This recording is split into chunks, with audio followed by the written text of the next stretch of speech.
పరిశుద్ధులందరికీ అలాగే ఆ యొక్క స్థానిక సంఘాన్ని ఆత్మ సమానంగా మొదటి శతాబ్దం బోధనలు నడిపిస్తున్న సువార్థికులకి దైవజనులకు ప్రత్యేకంగా తెలియజేస్తున్నాం.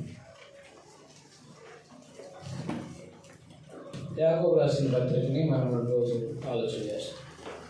పాత నిబంధన అంతా మనం ముగించుకున్నాం. ఒక దినవృత్తాంతం మొదలుగాను దినవృత్తాంతం రెండవగాను అది రాజకీయ చరిత్ర కాదు, దావీదు యొక్క భక్తి జీవితానికి సంబంధించిన విషయాలు, దావీదు కుమారుల యొక్క భక్తికి సంబంధించిన విషయాలు, దావీదు కుటుంబం. దినవృత్తాంతం మొదలుగాను దావీదు కుటుంబం రెండవ దినవృత్తాంతం. దావీదు దేవుని భయభక్తులు కలిగిన వాడు, ఎలాగో భయభక్తులు కలిగి ఉన్నాడు, ఎలాగో దైవకార్యాల పట్ల ఆసక్తి కలిగి ఉన్నాడు మనకి మొదటి దినవృత్తాంతం గ్రంథం తెలియజేస్తుంది. రెండవ దినవృత్తాంతం గ్రంథంలో దావీదు కుటుంబీకుల్లో అనగా దావీదు సంతతిలో జన్మించిన వాళ్ళు రాజులు అనేక మంది ఉన్నప్పటికీ అందులో ఎవరెవరు దైవ కార్యాల మీద ఆసక్తి కలిగి ఉన్నారో తెలియపరిచాడు అన్నమాట.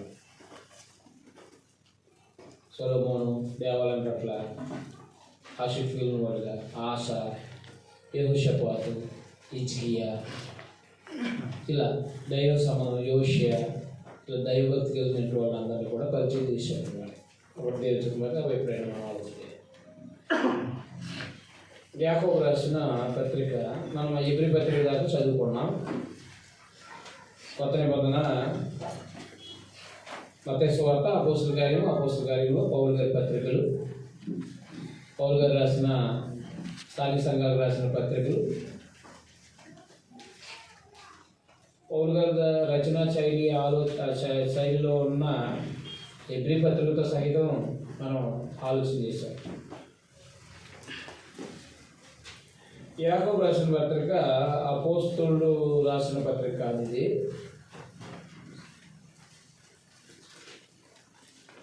యాకోబు రాసిన పత్రిక అపోస్తలుడు రాసిన పత్రిక కాదు. కారణం ఏంటంటే మనకి యాకోబులు కొద్దిమంది ఉన్నారు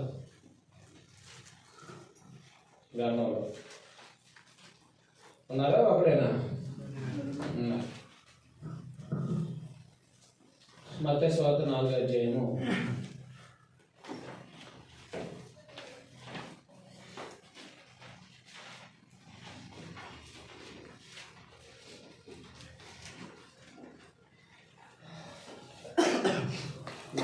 4వ వచనంలో ఆయన అక్కడి నుండి వెళ్ళి జబదేయి కుమారుడైన యాకోబు, అతని సహోదరుడైన యోహాను మరియు ఇద్దరు సహోదరులు తమ తండ్రిని దొండలో తమ వలలు బాగు చేసుకుంటుండగా చూసి. కాబట్టి జబదేయి కుమారులు యాకోబు, జబదేయి కుమారుడైన యాకోబు, యోహాను సహోదరుడు. అపోస్తల కార్యము 12వ అధ్యాయంలో ఆయన హతసాక్షి అయ్యాడు, పేరు వచ్చాడు. అపోస్తల కార్యం 12వ అధ్యాయంలో ఆ అపోస్తులైన యాకోబు హతసాక్షి అయినట్టుగా మనకి అపోస్తల కార్యం 12వ అధ్యాయంలో తెలియపరిచాడు. అప్పటికి పత్రికలు రాయబడినట్టుగా మనం చూడవచ్చు, అవునా కదా? తర్వాత యాకోబులు అపోస్తులు మరొక యాకోబు. మత్తయి సువార్త 10వ అధ్యాయం 3వ వచనం. మత్తయి సువార్త 10వ అధ్యాయం 3వ వచనంలో ఫిలిప్పు, బర్తలోమాయి, తోమా, సుంకరైన మత్తయి, ఎవరైనా అల్ఫయి కుమారుడు యాకోబు.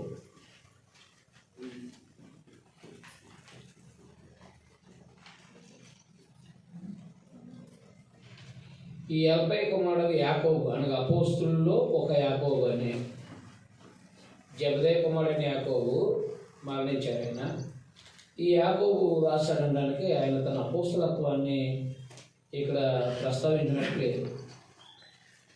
ఈ 5వ అధ్యాయంలో తన అపోస్తలత్వాన్ని ప్రస్తావించినట్టుగా మనకి ఎక్కడ ఆధారం లేదు.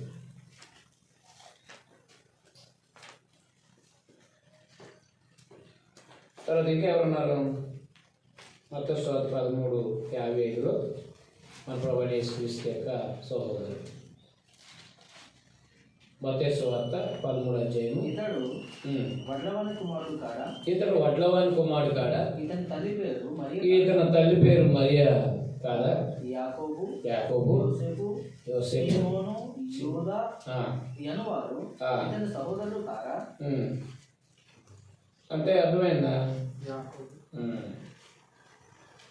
కాబట్టి ప్రభువైన యేసుక్రీస్తు వారి యొక్క సహోదరుల్లో యాకోబు, యోసే, యూదా ఇద్దరు ఉన్నారు. అయితే వీరు మొదట్లో భక్తిపరులైనట్టుగా మనకు అనిపించదు, లేకపోతే విశ్వాసులైనట్టుగా. భక్తిపరులు అంటే యూదా మతంలో భక్తిపరులు ఉండొచ్చు, కానీ ప్రభువైన యేసునందు ఆయన మెస్సేజ్ అంగీకరించినట్టు వాళ్ళుగా మనకి వాళ్ళు కనిపిస్తారా? కనిపించరు. యోహాను సువార్త 7:5 యోహాను సువార్త 7:5 వారు విశ్వాసమైనట్టుగా మనకు కనిపించరు. ప్రభువైన యేసునందు విశ్వాసమైనట్టుగా కనిపించరు. మెస్సియగా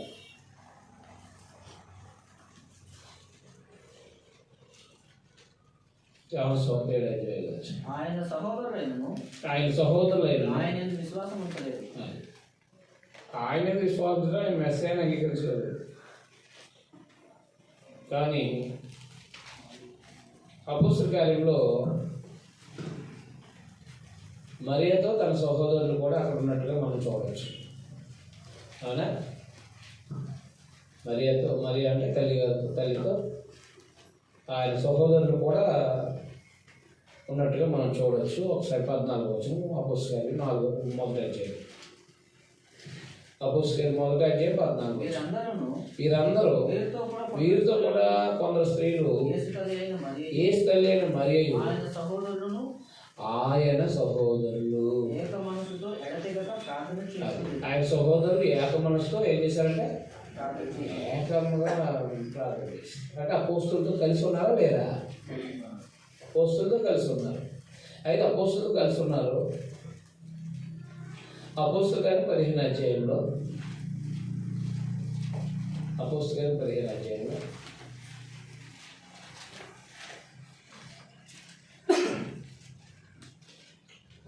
అపోస్తలుల కార్యం 15 అధ్యాయంలో ప్రభువైన యేసుక్రీస్తు వారి యొక్క సహోదరుడు ఆయన మాట్లాడాడు.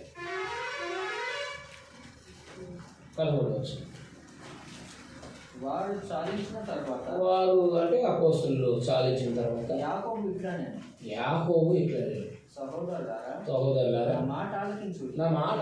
అన్యజనుల నుండి దేవుడు తన నామం కొరకు ఒక జనమును ఏర్పరచుకొనుటకు వారిని ఎలాగూ మొదట కటాక్షించనో సమయమును వివరించాడు. ఇందుకు ప్రవక్తల వాక్యములు సరిపడి ఉన్నవి. అవును, ప్రవక్తల వాక్యాలు సరిపడి అంటే కాబట్టి ఆయన అపోస్తలుల మధ్యలో వేసి మాట్లాడగలిగే సామర్థ్యం ఉందంటే మనకి గలతీ పత్రిక 2:9 ప్రకారంగా ఆయన సాయి సమయంలో ఒక ఉన్నతమైన స్థితిలో ఉన్నట్టుగా కనబడుతుంది. గలతీ పత్రిక 2 అధ్యాయము 9. అనగా సున్నతి పొందిన వారికి అపోస్తలుడు నౌటకు పేతురునకు సామర్థ్యం కలుగజేసిన వాడే అన్యజనులకు అపోస్తలుడు నౌటకు నాకును సామర్థ్యం కలుగజేసినని వారు గ్రహించినప్పుడు స్తంభములుగా ఎంచబడిన యాకోబు, కేఫా, యోహాను అను వారు నాకు అనుగ్రహింపబడిన కృపను కనుగొని మేము అన్యజనులకును తాము సున్నతి పొందిన వారికి అపోస్తలుగా ఉండవాలని చెప్పి తమతో పాలువారుటకు సూచనగా నాకును బర్నబాకును కుడి చేతిని ఇచ్చి. కాబట్టి సంఘములో స్తంభాలుగా ఎంచబడిన యాకోబు కూడా ఉన్నాడు. అయితే అపోస్తలుల 12:17 యాకోబు యెరూషలేము సంఘ నాయకుడని పేరు స్పష్టంగా గుర్తించాడు. అపోస్తలుల 12:17 యాకోబు మన ప్రభు సహోదరుడు, సంఘ సంబంధమైన ఆయన లాజరును సమాధిలో నుండి పిలిచి మృతుల్లో నుండి అతన్ని లేపినప్పుడు ఆయనతో కూడా ఉండిన జనులు సాక్ష్యం ఇచ్చారు. అపోస్తలుల 12:17 అపోస్తలుల 12:17. అతడు ఊరుకున్నటని వారికి తెలియక చేసి ప్రభు తను శిష్యుల నుండి లాభ తీసుకుని వచ్చిన వారికి వివరించి యాకోబుకును సహోదరులను ఈ సంగతులు తెలియజేయడం. యాకోబు కాబట్టి నాయకులైన వాళ్ళకి ఆ విషయాలని తెలియపరిచినట్టుగా మనం చూడవచ్చు. అర్థమైనా అందువల్ల కాబట్టి యాకోబు రాసిన పత్రికని మనము ప్రభు యొక్క సహోదరుడిగా మనం గుర్తించవచ్చు. కారణం యాకోబు తన అపోస్తలత్వానికి సంబంధించి మాట్లాడడం లేదు. అదైనా అపోస్తుల్లో యాకోబులు ఇద్దరు ఉన్నా ఆ అపోస్తుల కోసం ఇక్కడ మాట్లాడలేదు. అపోస్తులతో పాటు కలిసి పనిచేసినట్టు వాడు ఎవరన్నమాట? యేసుప్రభు. యాకోబు యోధ కూడా. యాకోబు యోధ పత్రిక రాసిన యోధ. అందుకనే పేతురు గారు ఏం రాశాడో 2వ అధ్యాయంలో అదే రాశాడు. ఎవరు? యోధ పత్రికలు కదా. కాబట్టి కలిసి ఉంటేనే కదా ఆ మాటలు వస్తాయి. అందువల్ల యాకోబు రాసినట్టుగా మనం అంటే ప్రభు సహోదరుడు యాకోబు రాసినట్టుగా మనం చూడగలగచ్చు. అందుకని అక్కడ దేవుని యొక్క ప్రభుని యేసుక్రీస్తు యొక్క దాసుడైన యాకోబు అని మాట్లాడినారు. ఎవరు రాశారు? ప్రత్యేకంగా ఒక స్థానిక క్రీస్తు యొక్క ఒక స్థానిక సంఘాన్ని పేరు పెట్టి రాయలేదు, కానీ అన్య దేశములు యందు చెదరి ఉన్న 12 గోత్రముల వారికి శుభమని చెప్పి రాయాలి. అన్య దేశముల వారికి, అన్య దేశములు యందు చెదరి ఉన్న అన్నమాట. అన్య దేశములు యందు చెదరి ఉన్న 12 గోత్రముల వారికి శుభమని చెప్పి ఈ ప్రస్తావన అంటే ఒక చెదరని యాత్రికులు అంటే ఇబ్బంది లేదు. చెదరని యాత్రికులు అంటే ఇబ్బంది లేదు. క్షమించి యాత్రికులు అంటే క్రైస్తవులైన వాళ్ళని ఒక స్థానిక సంఘాన్ని కూడా వాళ్ళని యాత్రికులు అనొచ్చు కదా. కానీ చెదరిన యాత్రికులు అది ఎప్పుడు చెదిరిపోయారు వీళ్ళు అన్ని దేశాలకి? 8వ అధ్యాయం కదా. అపోస్తలుల 8వ అధ్యాయంలో అపోస్తులు తప్ప అందరూ చెదిరిపోయారు. అపోస్తులు తప్ప స్థానిక సంఘాల్లో సభ్యులందరూ కూడా చెదిరిపోయినట్టుగా మనం చూడవచ్చు. అలా చెదిరిపోయిన స్థానిక సంఘాల క్రైస్తవులకి రాశారన్నమాట. అయితే వీళ్ళు యూదుల్లోని క్రైస్తవులైన వారని స్పష్టంగా చెప్పవచ్చు. ఎందుకంటే ఆయన 2వ అధ్యాయంలో 7వ వచనం 2వ అధ్యాయం 7వ వచనంలో నుంచి కొన్ని విషయాలు ధర్మశాస్త్రం సంబంధించిన విషయాలు మాట్లాడతారు. మీకు పెట్టబడిన శ్రేష్టమైన అది ఆల్రెడీ రోమపత్రిక 3వ అధ్యాయంలో పౌలు గారు కూడా ప్రస్తావించాడు. మీ వల్లనే కదా నా అన్యజనుల నామము దూషించబడుతున్నాను అన్నా కదా. కాబట్టి మీకు పెట్టబడిన శ్రేష్టమైన నామం దూషించేవారు మీరే కదా. మెట్టుకు నీ వల్ల నీ పొరుగును ప్రేమించేవారు లేకుండా ఉన్నట్టు ప్రాముఖ్యం ఈ ఆజ్ఞ మీరు నెరవేర్చిన ఎలా బాగా ప్రవర్తించేవారు. మీరు పక్షపాతం కలవాలి. ధర్మశాస్త్రం వల్ల అపరాధాలు తీర్చబడి ఒక పాపం చేయవారు. ఎవరైనా ధర్మశాస్త్రం అంతా గైపోయినా ఒక ఆజ్ఞ విషయంలో తప్పిపోయినా ఆజ్ఞ 2 విషయంలో అపరాధేను వ్యభిచరింపవద్దని చెప్పిన వాడు నరహత్య చేయవద్దని చెప్పిన కనుక నీవు వ్యభిచరింపబోయినను నరహత్య చేసిన ఎలా ధర్మశాస్త్ర విషయంలో అపరాధి అవుతుంది అని ధర్మశాస్త్రాన్ని పరిచయం చేశారంటే వాళ్ళు ఖచ్చితంగా ఎవరన్నమాట? యూదుల్లో నుండి క్రైస్తవులు వాళ్ళు 12 గోత్రాల వారికని సంపూర్ణమైన పదంతో చెప్పినప్పుడు, 2 ధర్మశాస్త్రాలను ప్రస్తావించినప్పుడు మనం ఖచ్చితంగా ఈ విషయాన్ని మనం ఆలోచన చేయొచ్చు అన్నమాట. అర్థమైందా? తర్వాత 2వ అధ్యాయంలో అబ్రహాముని రాహాబుని పరిచయం చేశారు కదా. అవునా కదా? అబ్రహాముని రాహాబుని విశ్వాస సంబంధమైన వారుగా, విశ్వాసులైన వారు క్రియలు జరిగించిన వారుగా పరిచయం చేయటం అనేది జరిగింది. అయితే వీళ్ళు ఎప్పుడు రాశారనేది మనం ఆలోచన చేయాలి. యూదుల్లోని క్రైస్తవులని వాళ్ళు రాశారు. ధర్మశాస్త్రం అనే మాటలు ఎక్కువ ఉపయోగించాడు యూదుల్లోనికి. ఎప్పుడు రాశాడు?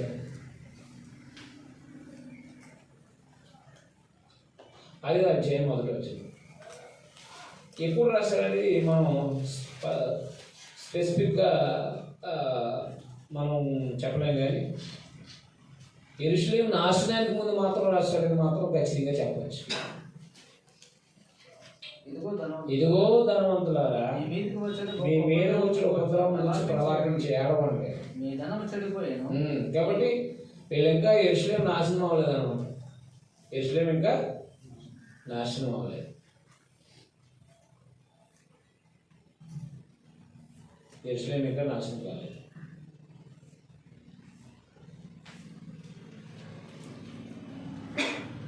యెరూషలేము ఇంకా నాశనం కాలేదు. దానివల్ల యెరూషలేము నాశనానికి ముందే పత్రికని రాసి ఉంటాడని మనం ఖచ్చితంగా అంగీకరించవచ్చు.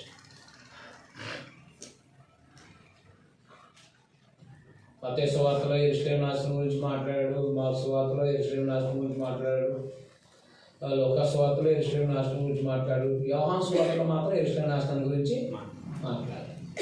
కాబట్టి అలా మనం టైము ఎలా అయితే గ్రహిస్తున్నామో ఇది కూడా అలా భావించవచ్చు. అయితే ఎందుకు రాశారు? అవునా? ఏ పత్రికలు స్థానిక సంఘాలకు ఎందుకు రాశారు? ఈ సందేశాన్ని పరిశుద్ధాత్మ ద్వారా ప్రేరేపించబడిన వీరు ఎందుకు రాశారు? ఎందుకు రాశారు అని అంటే, ఎందుకు రాశారు?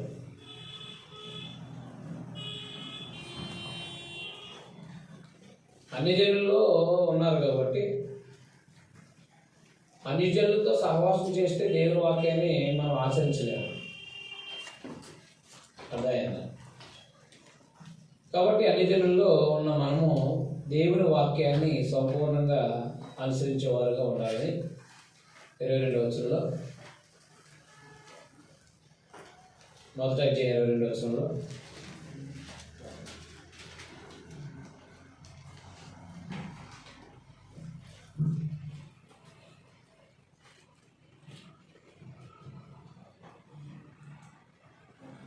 మొదట 22వ వచనం చూడండి. మీరు వినువారు మాత్రమే ఉండి మిమ్మల్ని మీరు మోసపుచ్చుకోనకుండా వాక్య ప్రకారం ప్రవర్తించేవారునే ఉండండి అన్నమాట.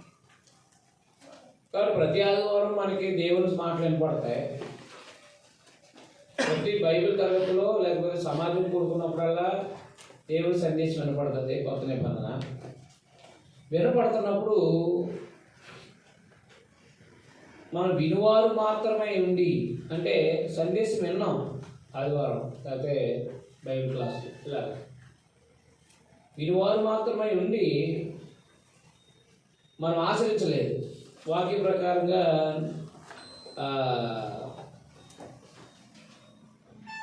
ప్రవర్తించలేదు, విని సందేశం దేవుని సందేశం విని ప్రవర్తించలేదు,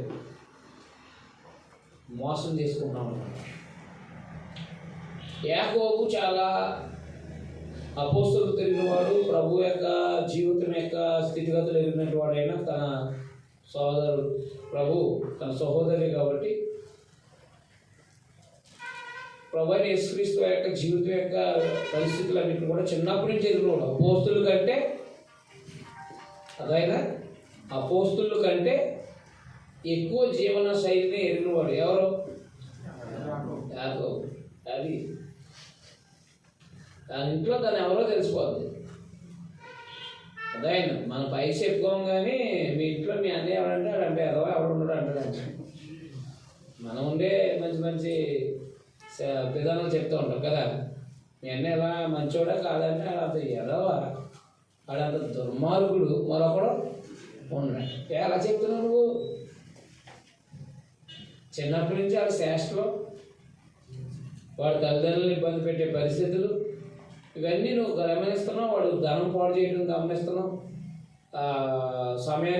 ఇంటికి సమయానికి రాకుండా ఉండే పరిస్థితులు పాడు చూస్తున్నాం. వాడి వల్ల ఎన్ని బాధలు ఆ కుటుంబానికి తీసుకొస్తున్నాడో చూస్తున్నాం. మరి ఎంత దుర్మార్గమైన పనులు చేస్తున్నాడో చూస్తున్నాం. అవన్నీ చూసుకుని నువ్వేం చేసావు అంటే ఒక స్టేట్మెంట్ ఇచ్చావు, వాడు ఒక దుర్మార్గుడి. అవునా కదా? కాబట్టి ప్రభువైన యేసుక్రీస్తు వారిని సంపూర్ణంగా ఎరిగినట్టు వాడు యాకోబు. అర్థమైందా? అందువల్ల ఎక్కువ క్రొత్త నిబంధనలో ఉపయోగించలేని పదజాలాలు ఎక్కువ యాకోబు పత్రికలోనే వాడబడ్డాయంట. ఎక్కువ కొత్త నిబంధనలో అనగా మత్తయి సువార్త నుంచి ప్రకటన గ్రంథం వరకు వాడబడలేని కఠినమైన ఎక్కువైన చాలా అంటే కొన్నిటికి అర్థం తెలియనంత గ్రీక్ మాటలు, గ్రీకు యొక్క పదజాలాలు వాడబడ్డాయంట యాకోబు పత్రిక. అంటే మనము ఎంత జాగ్రత్తగా యాకోబు పత్రికను మనం స్టడీ చేయాలో ఆలోచన చేయాలన్నమాట. టుడే వాళ్ళు అయితే ఒకటి చేతులు ఎత్తేసారు. ఏంటో తెలుసా, కొన్ని పదాలు మాకు ఇంగ్లీష్లో లేవు కాబట్టి తర్జుమా చేసుకోవడానికి మాకు కొన్ని పదాలు ఇంగ్లీష్లోకి లేవు అన్నమాట. అంటే ఒక భాషకి కొన్ని వేరే భాష నుంచి తర్జుమా చేసుకోవడానికి పదాలు లేవు అంటారు. గ్రీక్ నుంచి ఇంగ్లీష్ తర్జుమా చేసుకునే సమయంలో వాళ్ళకి పదాలు లేవంటారు. మనకు తెలుగులో ఉన్నాయి చాలా. ఇంగ్లీష్ కంటే ఎక్కువ పదాలు మనకి కదా. వాళ్ళు ఎన్ని ఏబిసిలు ఎన్ని? 20? అరే 4 మంచిది. మరి మన ఎన్ని? మనమా మరి మనకి ఎక్కువ పదాలు ఉంటాయి, వాళ్ళకి ఎక్కువ పదాలు ఉంటాయా? వాళ్ళు 26, మనం 26 అంతేనా? కాబట్టి మనకున్న అక్షరాలు ఎక్కువ. అందుకని ఏ భాషలో నుంచి అయినా, ఏ భాషలో వాడిన పదాలైనా మన భాషలో దొరుకుతాయి. ఏదేమంటా ఉంటారండి, మాటికి నేను ఇంగ్లీష్ బైబిల్లో చూసాను అంటూ ఉంటాడు ఒకడు. ఏంటది? నేను ఇంగ్లీష్ బైబిల్లో చూశాను, ఇంగ్లీష్లో చూశాను అంటూ ఉంటాడు. నాకు ఇలాంటి కేసు ఒకటి మన మంగళవారం ఎదురయ్యింది. ఎహాద్ అంటే హీబ్రూలో ఒకటి లేక ఒకటే అంతే, ఓన్లీ ఒకటి అంతే, మొదట అని అర్థం అన్నమాట. ఎహాద్ అంటే ఆల్ ఇన్ వన్ అని ఉందంట ఇంగ్లీష్లో. ఏముందంట? ఎందుకు ఏం చెప్తా కనుక నాకు ముగ్గురు దేవుడు ఒక్కడే అని, ఆల్ ఇన్ వన్ అని ఉందంట ఎహాద్ అనే మాటకి. అప్పుడు నాకు ఫోన్ చేశాడు ఒక ఆయన, బాబు ఇది ఎహాద్ అంటే ఏదో అంటున్నాడు, నాకు అర్థం అవ్వట్లేదు అని చెప్పేసి ఫోన్ చేస్తే ఏం చెప్పండి అని చెప్పి, హెబ్రూలో అద్వితీయుడు దేవుడు ఒక్కడే, అయితే ఆల్ ఇన్ వన్ ముగ్గురు ఒక్కడే ఉందండి హెబ్రూలో అన్నాడు. నాకు హెబ్రూ వచ్చి అలా ఎక్కడా లేదు ఇందులోనే చెప్పేసి చదివాడు. బాబు లేదు నాయనా అని చెప్పారు. ఆల్ ఇన్ వన్ అనే మాట ఎవరు తర్జుమా చేసుకున్నారన్న? ఇంగ్లీష్ వాళ్ళు. ఆల్ ఇన్ వన్ అని తర్జుమా చేసింది ఇంగ్లీష్ వాళ్ళు. అయితే ఇంగ్లీష్ వాళ్ళు నాకు వద్దు, హెబ్రూలో మాత్రం వన్ అని ఉంది. ఏం చేద్దాం మరి? అంటే వన్ గాడ్ అంటే దేవుడు అక్కడే అద్వితీయుడే. గ్రీకులో ఆల్ ఇన్ వన్ ఉందన్నాడు. మళ్ళీ నా గ్రీక్ రాదేమని మనం జంప్ అయిపోవడమే. ఇంకా హెబ్రీలో అడిగిన దాని ప్రశ్న మన గ్రీక్లోకి వచ్చేసాడు. యేసుప్రభు గారు అంటే యేసుక్రీస్తు గారు నేనే దేవుణ్ణి అనే మాట ఎక్కడ స్ఫూర్తిగా చెప్పాడు అన్నాడు. నేనే దేవుణ్ణి అనే మాట ఎక్కడ సూటిగా చెప్పాడంటే లేదండి, కానీ ఆయన ఆల్ ఇన్ వన్ అని చెప్పేశాడండి ఆయన చెప్పాడు. ఎక్కడ పలానా. అదే హెబ్రీలో కూడా గ్రీకులో కూడా యెహోషువ 17లో కూడా ఆయన కూడా అద్వితీయ దేవుడు అని చెప్పేశాడంటే అక్కడ ఆల్ ఇన్ వన్ అన్నాడు. అక్కడ కూడా మోనో అంటే మాత్రమే. నీ ఇంగ్లీష్లో నువ్వు ఇంగ్లీష్లో వచ్చు కాబట్టి నీకు ఓన్లీ అంటే మళ్ళీ అవకాశం ఉందా? నీ ఇంగ్లీష్లో ఓన్లీ, మా తెలుగులో మాత్రమే అని ఉంది. అలా మాట్లాడలేదు. అర్థమైనా? ఇప్పుడు ఏమవుతున్నారంటే జనం ఈ పైన హెబ్రీ కింద ఇంగ్లీషు లేకపోతే తెలుగు ఏదో ఇంగ్లీష్ ఉంటుంది కదా, జాగ్రత్తగా అక్కడ అనే పదాలు ఏదో పడేస్తున్నారు. కట్టేసి దాన్ని అలాగా ఇంగ్లీష్ ఎలాగా అంటున్నారు అన్నమాట. పలకడం కూడా కింద రాస్తున్నారు కాబట్టి ఏదో అనే అంటున్నారు అన్నమాట. నేనేంటంటే అయ్యేం చదవక్కర్లేదు. నేను ఆల్రెడీ ఆల్ఫాబెట్స్ అనేవి నేను చదివి ఏ పదం ఎలా చదవాలో అన్నీ నేర్చుకుని అటు అల్లులు అచ్చులు అన్నీ స్టడీ చేసి రాయటం చదవటం నేర్చుకున్నామండి. అందులో అంటే మనం పర్ఫెక్ట్గా పలుకుతాం. నేను అవునా కాదా? ఇలా ఏదేదో అంటే మనకి ఎలా కుదురుతుంది? అందుకని దేవుని పిల్లలుగా ఏళ్ళు చేయాల్సిన పనులు చేయకోకుండా ఏది మనము దేవుని సందేశం ఎంతో ఉంది మన బ్రతుకులో సరి చేసుకోనేది. అవునా కాదా? ఒక్కసారి అర్థమైందండి. మీరు లైట్లు ఆర్పేసుకుని ఇంట్లో ఒక్కసారి కూర్చుని ఎవరో కాసేపు ఇష్టపడి చేయకోకుండా భార్యని బతిమాలుకుంటే, భార్యని బతిమాలుకోవాలి, లేకపోతే ఎప్పుడో తెలియదు, ఎప్పుడు ఫోన్ చేయాలి, ఎప్పుడు వచ్చేటో తెలియదు, అది లేదు ఇది లేదని. అవునా కదా? అప్పుడు తలుపులు వేసుకుని చీకట్లో ఉండి నీ బ్రతికిని అంటే ఎలుగుంటే మళ్ళీ అవి కనపడతాయి. అవునా కదా? ఒక్కసారి నువ్వు ప్రశ్నించు, నిన్ను చూసుకో, ఒకసారి ఆలోచన చేసుకో, స్కాన్ చేసుకో, నీ అంతటి నువ్వే స్కానింగ్ చేసుకో. ఎన్ని లోపాలు బయటపడతాయి. ప్రతిరోజు జీవితంలో నువ్వేం చేస్తున్నావు, ఎవరితో ఏం మాట్లాడుతున్నావు, భార్యతో మాట్లాడినప్పుడు ఎలా మాట్లాడుతున్నావు, బిడ్డలతో మాట్లాడినప్పుడు ఎలా మాట్లాడుతున్నావు, నీ స్వాటి సహోదరులతో మాట్లాడుతున్నప్పుడు ఎలా మాట్లాడాలి, నీ పనిలో భౌతికమైన పనులు ఎలా వ్యవహరిస్తున్నావు, ఇవన్నీ ఒకసారి నువ్వు స్కాన్ చేసుకో. నీ జీవితం నీ కళ్ళెదురు ఉన్న నీకు అర్థమవుతుంది. ఎవరో నీ గురించి వేరే వాళ్ళు చెప్తే అబద్ధం, అది నీ గురించి వేరే వాళ్ళు చెప్తే అది అబద్ధం, నీ గురించి వేరే వాళ్ళు చెప్తే అబద్ధం, నీ గురించి నువ్వు చెప్పుకుంటేనే నిజం. కాబట్టి దేవుని పిల్లలుగా ఎక్కువ అంటే చాలా అంటే గ్రీకులో అద్భుతమైన పదజాలాలు, అంటే ఎక్కువ పదాలు మిగతా పుస్తకాల్లో లేని పదజాలాలని పరిశుద్ధాత్మ ద్వారా వాడాడంటే యాకోబు ఎంత హై స్టాండర్డ్గా ఈ సంగతులను వివరించాడో ఆలోచించేయండి. పరిశుద్ధాత్మ ద్వారా వాళ్ళ తర్మాల్లో వాళ్ళకి లేవంటే ఏదో పెట్టేసుకున్నారంట, ఏ ఒకటి దానికి అనుకూలమైన పదాలు పెట్టేసుకున్నారంట. మరి దానికి అవసరమైన అంటే దానికి వేరే ఏ పదం అవసరమో ఆ పదం పెట్టుకోవాలి తప్ప, మరి పదాలు లేవని వేరే పదాలు పెట్టుకుంటే వాళ్ళకి అర్థాలు మారిపోతాయి కదా, మారిపోవాలి. ఉదాహరణ చెప్పారు ఒక ఆయన సహోదరులు, ఎలా అంటే 3వ అధ్యాయం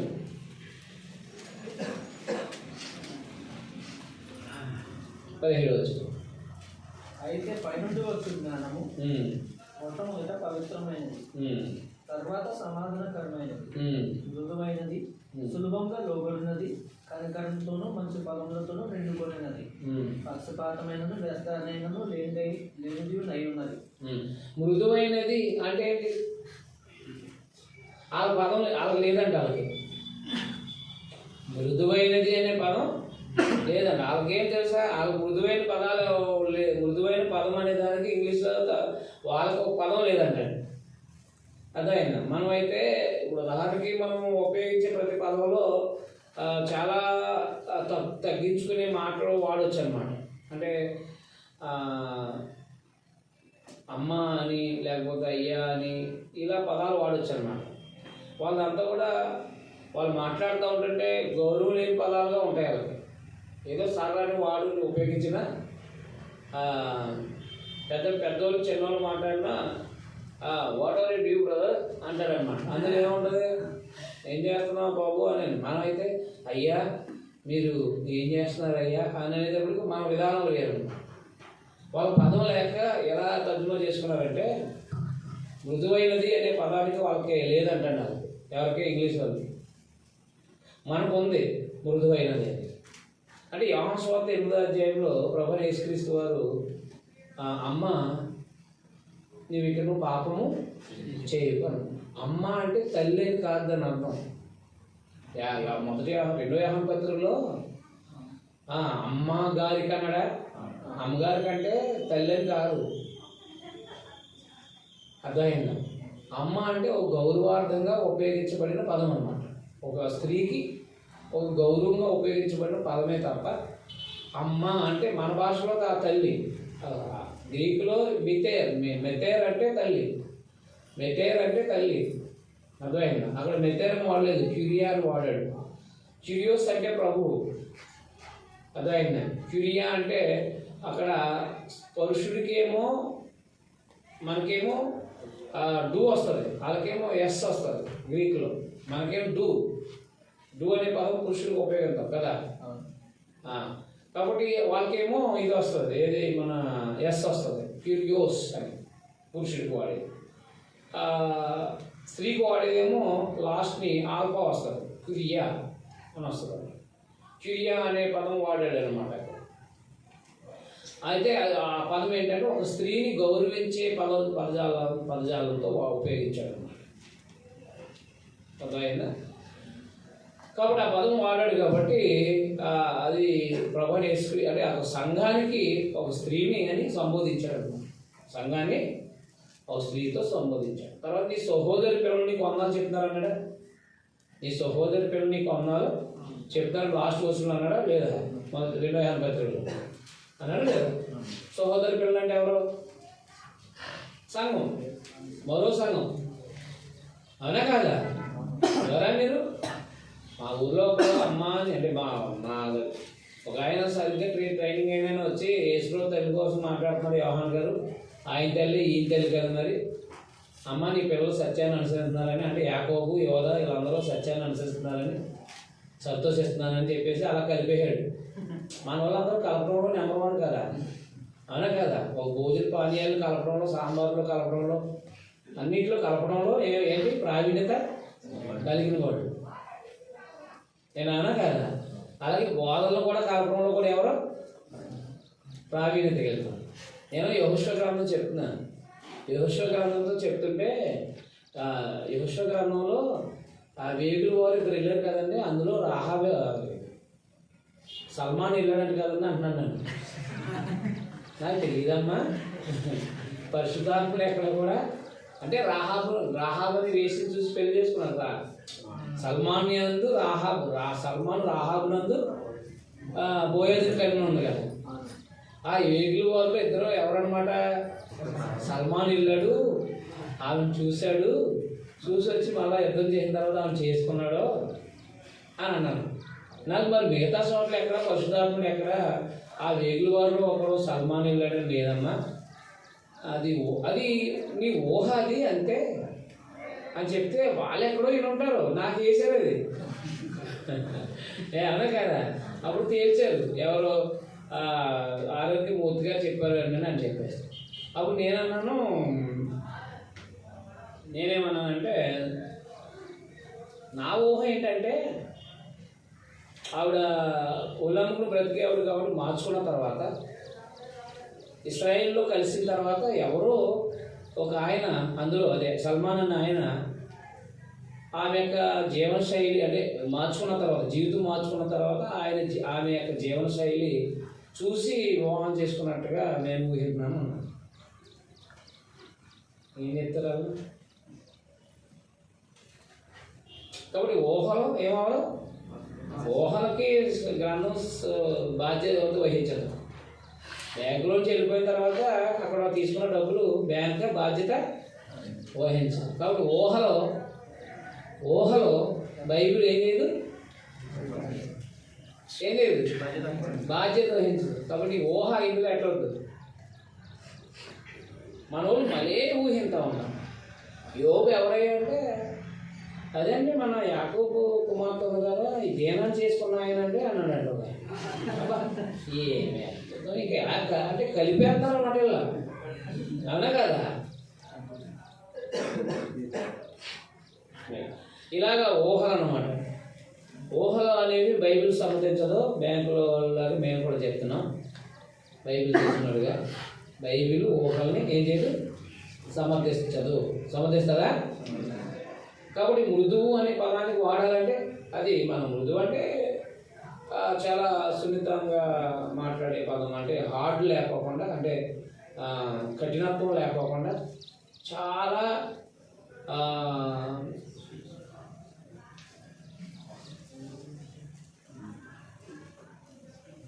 మృదువుగా మాట్లాడేదాన్ని అని దాన్ని ఎలాగా మనం అర్థం చేసుకోవాలంటే యేసుప్రభు వారు అమ్మాయి ఇంకెప్పుడు పాపం అర్థమైనా అదే స్లోగా మాట్లాడేది కాదు మళ్ళీ అమ్మ అని కాలేదు. మళ్ళా ఈ సినిమా వాళ్ళు తదిమ చేస్తారు కదా అమ్మ అనేది, అది కాదు. అలాంటి పదం కాదు. అంటే అందులో మళ్ళీ రాగం తీయటం కదా. ఇప్పుడు ప్రసంగం, ఇప్పుడు బయట మాట్లాడే వ్యక్తి మాటలు వేరుగా ఉంటాయి. ప్రసంగం పెట్టినే ఏమంటాడు ఒక ఆయన, మరియు మనము అంటారు కదా, అదే బ్రదర్ అంటారా, అవునా కదా. కింద మాట్లాడిన మాట ఏంటి, ఆయన అందరితో బాగున్నారా అంటాడు, అవునా. పైకి వచ్చి బ్రదర్ అంటాడు. ఎందుకైంది అలాగా? అది మృదుత్వం హృదయంలో నుంచి వచ్చేదన్నమాట. హృదయంలో నుంచి గౌరవంగా మాట్లాడే పదం. అర్థమైనా? మరి ఆ భావాలు మనకు అర్థమవకపోతే మనం మాట్లాడే పద్ధతి ఇప్పుడు కూడా ఆడే ఎక్కడికి వెళ్ళాడే ఏం కావాలి అంటూ ఉంటాం. మనలో ఏమి ఉండదు. ఇంకా మనంతా కూడా ఏంటది, కొంత లోకము, కొంత బ్రదర్ అన్నారు అంతే. బ్రదర్ ఏమో ఇంగ్లీషు, వందాలేమో తెలుగు. నేను అంతేనా? అన్నయ్య వందాలేం కాదు, మనన్నీ కలిపి సంబంధించిన మాట. మన పద్ధతుల్లో మాట్లాడదాం, చెప్పండి అంటాడు. తర్వాత చెప్పరా, అవునా కాదా? హలో చెప్పండి అంటాడు. చెప్పండి అన్న తర్వాత ఏమంటాడు, నువ్వేంట్రా ఏమైపోయింది? మనది ఎందుకు అలా మారిపోతుంది? ఏదో జిగ్ మంట లైట్లు ఉంటాయి కదా, కాసేపు తెలుపు కాసేపు అలా మారిపోతాయి కదా, అలా ఎందుకు మారుతాయి? ఏదో సంథింగ్ జరుగుతుంది సినిమాలో, సీరియల్లో, ఏదో మొత్తం మీద ప్రోగ్రాంలో చూసి అర్థమైందా? అక్కడ వాడు మాట్లాడింది నవ్వుగా ఉంటుంది లోకంలో, అవునా కదా. ఇప్పుడు భర్తనే అక్కడ ఎందుకు చచ్చిపోయేవారా, రారా లోపలికి అందనుకోండి, అక్కడ వాళ్ళు అందరూ ఏం చేస్తారు, నవ్వుతారా నవ్వరా, ఎలా మాట్లాడుతున్నా. మరి మనకు మాట్లాడతారని చెప్పేసి అదే అలవాటు తీసుకుంటే ఏమవుతుంది? అది క్రైస్తవులో అవమానం అవుతుంది. అది క్రైస్తవులు ఏమవుతుంది? అవమానం. అందుకని మనం క్రైస్తవుడిగా మాట్లాడే విధానము ఏం చేస్తున్నామంటే, ఒక్కొక్కసారి ఈ రాజకీయ పిచ్చి, సినిమాలు పిచ్చి, అర్థమైందండి, సీరియల్ పిచ్చి ఉండటం వల్ల ఈ తిట్టేస్తున్నాం అధికారులు కూడా ఏం చేస్తున్నాం, తిట్టేస్తున్నాం. ఎలా తిడుతున్నాం? మళ్ళా వాడుకున్న బలహీనతో తిట్టేస్తున్నాం. ముసలుడైతే ముసలనక్క, అవునా కాదా? రోగమస్తుడైతే రోగిష్ఠుడు అయిన అధికారి, అర్థమైందా? ఇలాగ తిట్టేస్తున్నాము. ఎక్కడ అయ్యి ఆల్రెడీ రాజకీయ నాయకులు తిట్టే తిట్లు మనం వింటున్నాం, అవి మనం ప్రాక్టీస్ అయిపోతుంది. అర్థమలేదా? సమాజంలో అన్ని జనుల మధ్యలో మాట్లాడే మాట విధానం మనకి ఎక్కుతుంది హృదయంలోకి. దాన్ని ఒక్కొక్కసారి యూజ్ చేస్తాం, అంటే ఉపయోగిస్తున్నాం. ఇలాగ మనం అన్ని జనుల్లో ఉన్నాం కాబట్టి, అన్ని జనుల్లో ఉన్నాం కాబట్టి మనము పదజాలాలు అపశృతులు ఏర్పడే అవకాశాలు ఉంటాయి. ఎక్కడున్నాం? ఇప్పుడు యెహోషువ ఉన్నాడు కదా. యెహోషువ అంటే ఎవరు? యుద్ధాలు చేసి కానాను దేశాన్ని స్వాస్థ్యం పెంచిపెట్టిన ఆయన కాదు. ఇంకో యెహోషువ ఉన్నాడు. ఎవరు?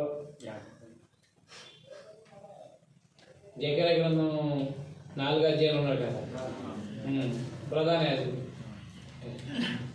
ఆయన మలిన వస్త్రాలు తీసేసి సాతాను ఫిర్యాదు అయ్యాడు, ఆయన పాపాడు. అవును, మరి కానాను దేశంలో, అదే క్షమించి బబులోను దేశంలో వచ్చాడు, ప్రధాన యాజకుడే బబులోను దేశంలో వచ్చాడు. చుట్టూ భయంకరమైన జనం ఎక్కువ వాళ్ళే, అవునా కదా. ఉన్న జనం అంతా ఎవరు? వాళ్ళు. కాబట్టి ఎక్కడో చోట మురికి అంటుకుంటుంది. కాబట్టి అపవిత్రుడు అంటే, అవును అపవిత్రుడే, నేను క్షమించాలని చెప్పేసి దేవుడు క్షమించి ఆ మలిన వస్త్రాలు తీసేసి వేరే వస్త్రాలు వేయమని దేవదూతలు చెప్పినప్పుడు వాళ్ళు అంటే క్షమించారని అర్థం అన్నమాట. అలాగే 4 అపవిత్ర మనుషుల మధ్య ఉన్నాను అంటాడు కదా యెషయా 6వ అధ్యాయంలో, అవునా. యెషయా గ్రంథం 6వ అధ్యాయంలో ఏం చెప్తాడు ఆయన? నేను అపవిత్ర పెదాలు కలిగినవాడు. ఎందుకు అపవిత్ర పెదాలు ఉన్నాయి అంటే, పెద్దలో మాట పలుకుల్లో అపవిత్రత అనేది ఎందుకు ఏర్పడింది? జనం అలాంటి వాళ్ళు. అక్కడ చదవండి ఒకసారి మీరు. జనం ఏమంటే అలాంటి వాళ్ళు, ఒకసారి చూడండి.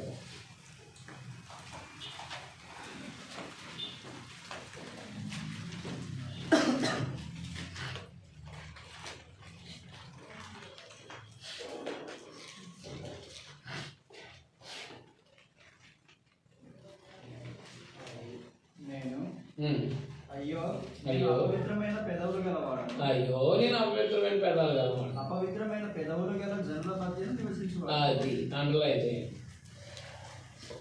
సో అపవిత్రమైన పెదాలు అపవిత్రమైన పెదవులు కలిగిన ప్రజల మధ్య ఉంటే నీకు కూడా ఏమవుతుంది?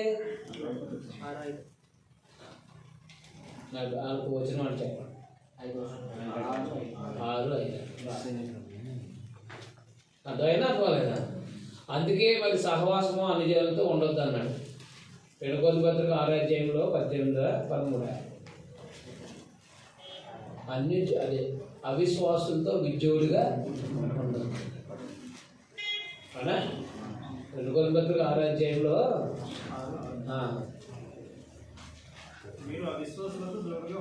అది అవిశ్వాసంతో విజయుడిగా ఉండదు.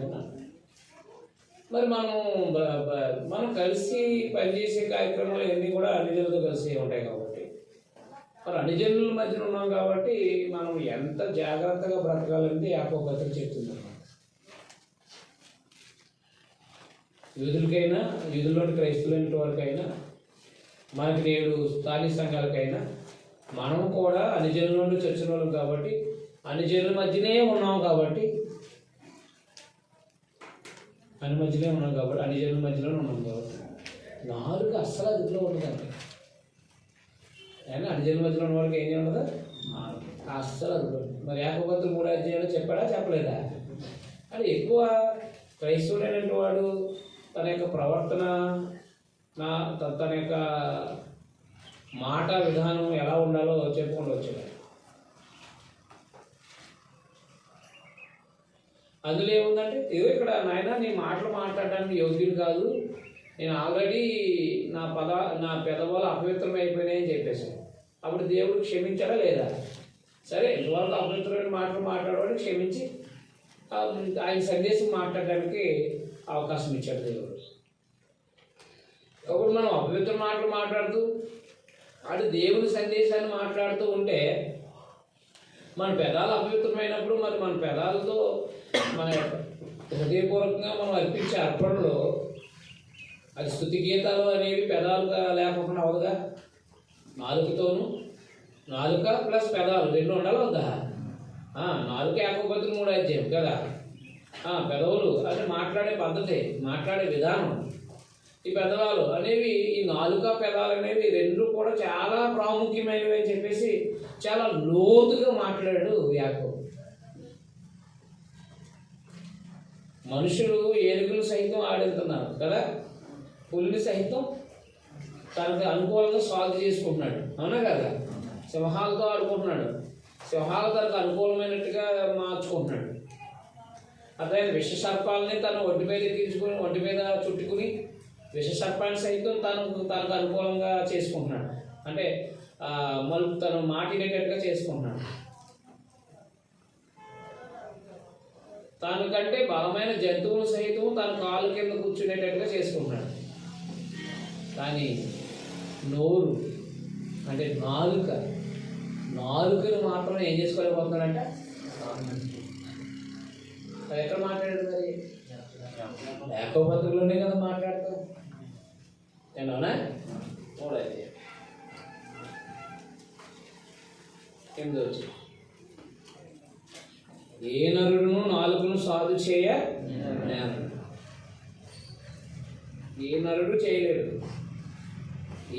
చేయలేడంట. భూమి మీద పుట్టిన ఏ నరుడు చేయలేదంట. కానీ దేవునికి జన్మించిన వాడు మాత్రం చేస్తాడు. దేవునికి జన్మించిన క్రైస్తవుడు మాత్రం ఏం చేస్తాడు? నాలుగుని స్వాధీనపరచుకోగలుగుతాడండి. అందువల్ల మనం ఏ విషయాల్లో తప్పిపోతున్నాము అంటే ఆయన కూడా మాట్లాడాడు. మనం అనేక విషయాల్లో మాట్లాడుతున్నాం. ఏ వాగ్దానం చేస్తాం రేపు నెరవేర్చాం. కారణం ఏంటంటే మనం మారిపోతాయి పరిస్థితులు అవునా కాదా. కాబట్టి ఎందుకు అనంటే మన పరిస్థితులను బట్టి కొన్ని ఇబ్బందులు వెంటాడడం బట్టి కూడా మన పరిస్థితులు తారుమారవడం బట్టి కూడా మన మాటలు మారిపోతాం.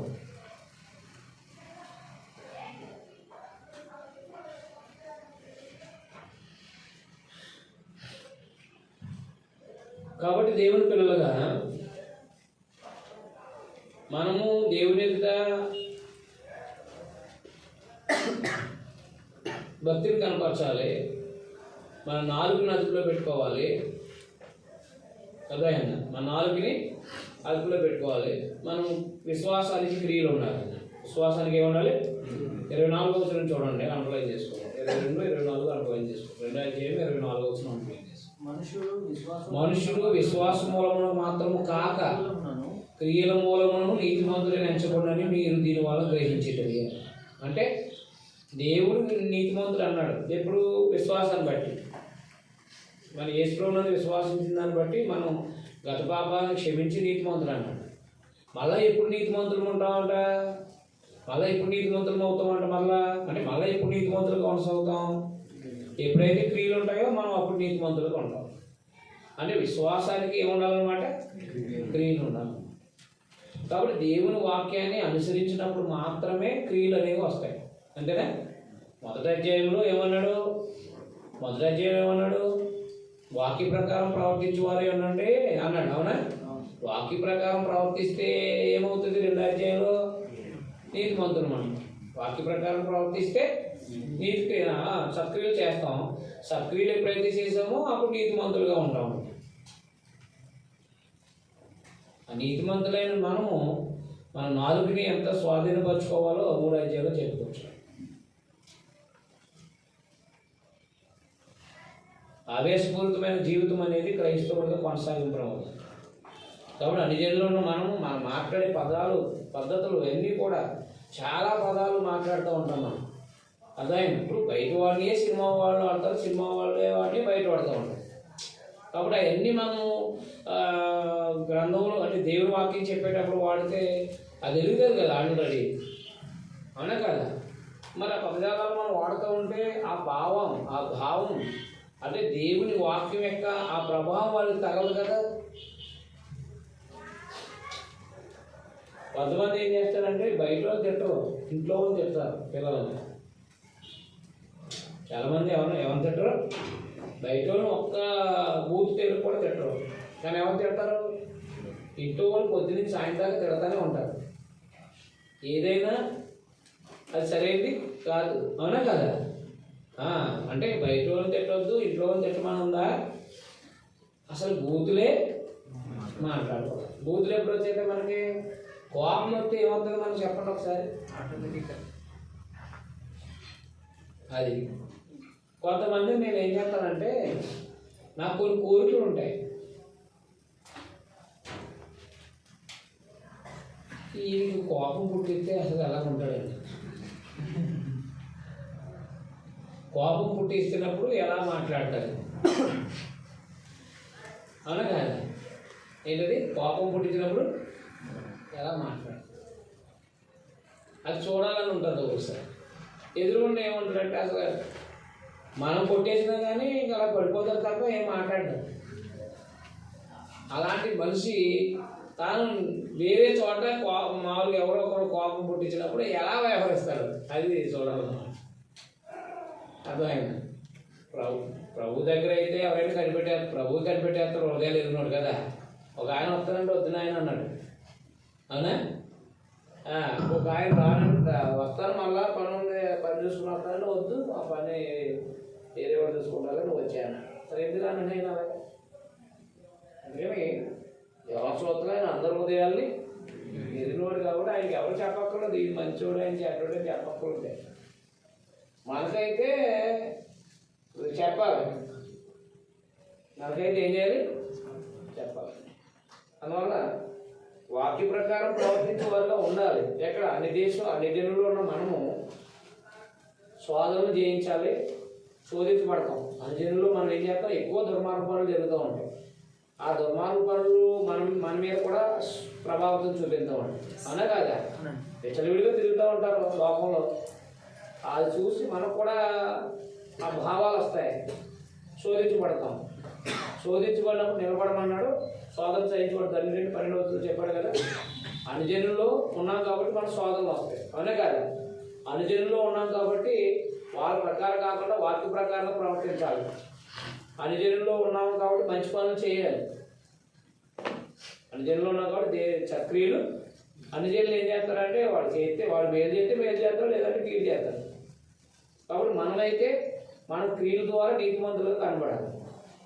అన్ని జనులు నాలుగుని అసలే స్వాధు చేసుకోవాలి. అవునా కదా? వాడు ఎలా పడితే అలా మాట్లాడతాడు.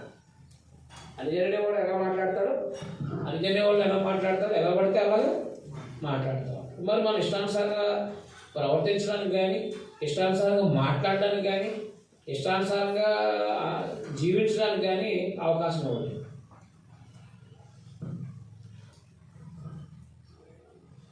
మన ప్రభువు యేసుక్రీస్తు వారిని మాదిరి పెట్టుకుని మనం ఎంతో సహనంతో జీవించాలని చెప్పడం జరిగింది.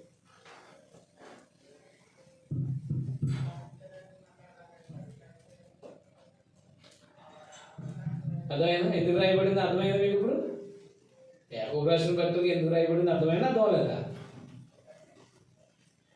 వాక్య ప్రకారం ప్రవర్తించేవారై ఉండాలని, క్రియలు కలిగిన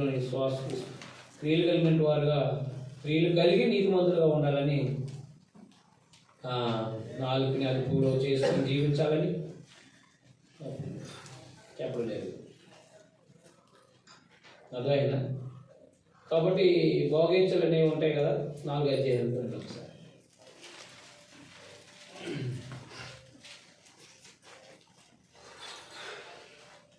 మీలో యుద్ధములు పోరాటములు దేని నుండి కలుగుతున్నాయి? మీ అవయవంలో పోరాడు మీ భోగేచ్ఛల నుండి కదా. కాబట్టి లోకంలో భోగేచ్ఛలను అనుభవించడం కొరకు తమ ఇష్టం వచ్చినట్టుగా ప్రవర్తించి, ఇష్టం వచ్చినట్టుగా సంపాదించి, ఇష్టానుసారంగా సంపాదించి తనకు అనుకూలంగా, న్యాయబద్ధంగా కాదు, తనకు అనుకూలంగా ప్రవర్తించి, తన ఇష్టానుసారంగా ప్రవర్తించి సుఖభోగాలు అనుభవించడానికి ప్రయత్నం చేస్తూ ఉంటారు. అందులో ఏమీ లేదు అని ప్రభు చెప్పారు. కాబట్టి సుఖభోగాల నిమిత్తము ఒకవేళ సంపాదన కోసమే ప్రయాసపడతామేమో, అన్యజనులు అందరూ కూడా సంపాదన కోసం పోట్లాడతారు కదా. అన్యజనులు అందరూ ఆలోచన ఏంటి? ఎక్కువ సంపాదించాలి, అంతే. వాళ్ళ టార్గెట్ అంతే, మరొకటి ఉండదు. దానికోసం ఏమైనా చేస్తారు. అబద్ధం ఆడమంటే అబద్ధం ఆడతారు, లేకపోతే ఇది అట్టికి ఇలా పెట్టమంటే అక్కడ పెడతారు, ఏదైనా చేస్తారు. మరి క్రైస్తవులు సుఖభోగాలు కాకుండా భోజన వస్తువులతో సంతృప్తిగా బతకాలి. అవునా? భోజనము వసతులు మాత్రమే ఉద్దేశించి, అంటే భోజన వసతులతో తృప్తి పడుతూ జీవించాలి. భోజన వసతులతో తృప్తి పడుతూ జీవిస్తే ఎంత అద్భుతంగా ఉంటుంది జీవితము, నెమ్మది ఉంటుంది. అవునా కదా? ఒక మాకు ఆయన ఒక కారు, అంటే నాకు ఒక డ్రైవరు వచ్చాడు అనమాట. ఆయనది కారు, ఆయన డ్రైవర్ వస్తే బాగా నాకు చాలా డబ్బు ఉందండి, కానీ మనశ్శాంతి లేదండి, పడుకోలేదు అంటే. మనశ్శాంతి లేదండి, ఎక్కువ దాని ఉందంట, పొలాలు ఉన్నాయంట, ఏం లేదు. ఎందుకు జీవితం అంటే నీ డబ్బు నీకు ఏమవ్వలేదు, కానీ ప్రభు యేసుక్రీస్తునందు సమాధానం. దేవుని వాక్యాన్ని అనుసరిస్తే ఏమవుతుందంటే అని 3:15 చెప్పాడు కదా. పైనుండి వచ్చే జ్ఞానం మొట్టమొదట అవసరమైంది సమాధాన. మరి దేవుని వాక్యాన్ని అనుసరిస్తే మనకేముంటుంది? నెమ్మది ఉంటుంది. లోకంలో వాళ్ళగా సుఖభోగాలంటే పరిగెడితే ఏముంటుంది? నెమ్మది ఉంటుంది. ఉంటుందా? ఫోన్ ఉన్నా నెమ్మది ఉంటుంది, స్విచ్ ఆపేసినా నెమ్మది ఉంటుంది. అవునా కదా? స్విచ్ ఆపేసినా ఏముండదు. ఎందుకు? అలా స్విచ్ ఆఫ్ చేసినాక చేస్తారేమని. బ్రేక్ తీసుకున్న తర్వాత మనం చేస్తాం.